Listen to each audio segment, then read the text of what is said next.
Hey, Ryan Deiss here from drivingtraffic.com, and I wanted to show you a cool little marketing test that we just finished that if you do anything with squeeze pages or any other kind of, opt-in forms, you're definitely going to want to pay attention to this.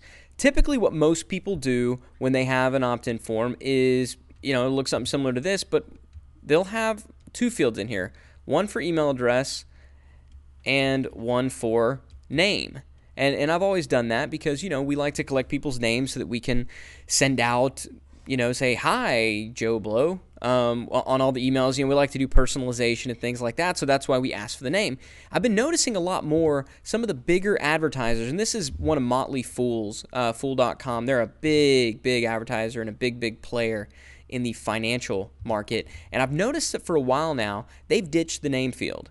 They switched to just the email address, as you can see here. Now, nothing that these guys do is unintentional, and that's a reason that I watch them so closely. In fact, I've talked before in some other reports, some other things I do about how just their format of, their squeeze page format is such a good one. I mean, you look at just a super duper short form squeeze page, headline driven, offer driven with the free thing that they're offering here. But anyway, this video isn't about the squeeze page. It's about this particular part right here, the opt-in form. And you can see again, they're only asking for the email address. And I saw that, I was like, well, my first thing was that's really stupid. Why would they do that? Why would you ask for the email address? They lose the ability to personalize. But when we tested it, and I'll show you an example here of one of our pages. Let me scroll down a little bit so you can see it. You can see here that we started testing it as well. And we actually got let me see if I can find a space where I can write here, a 5 to 8% bump in some instances sometimes it was less and it didn't make a big difference, but in general, we got, around a 5 to 8% bump across all of our pages by ditching the name field. I think there's a couple of reasons. I mean, the reason why it helps, it's not really worth speculating. I'm going to do it, but the point is that it does work.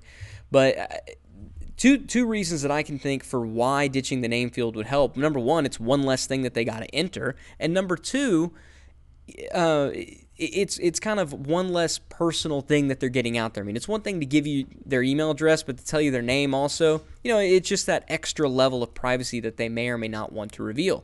So we actually got a bump in opt-in rate by ditching the name field. Now, if you're thinking what I was thinking, which is, oh no, but now I lose the ability to personalize the emails, we actually went back and tested that as well. And you know what's funny? Personalizing emails doesn't really get you the bang that it once did.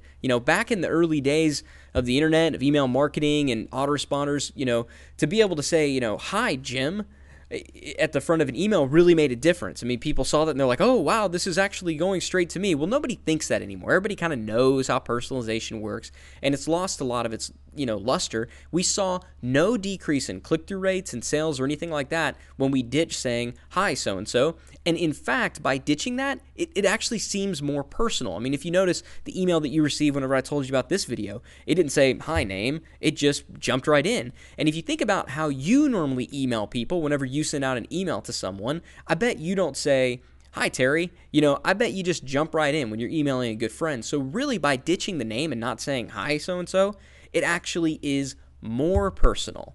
So, the point is, this model right here where you see, you got just the email address without the name is definitely something you should be testing. And this is a split test that we just finished. And the reason I tell you about this is, just so you know, we do, if you're not familiar with my Total Access Club, you can check it out by going to totalaccessclub.com.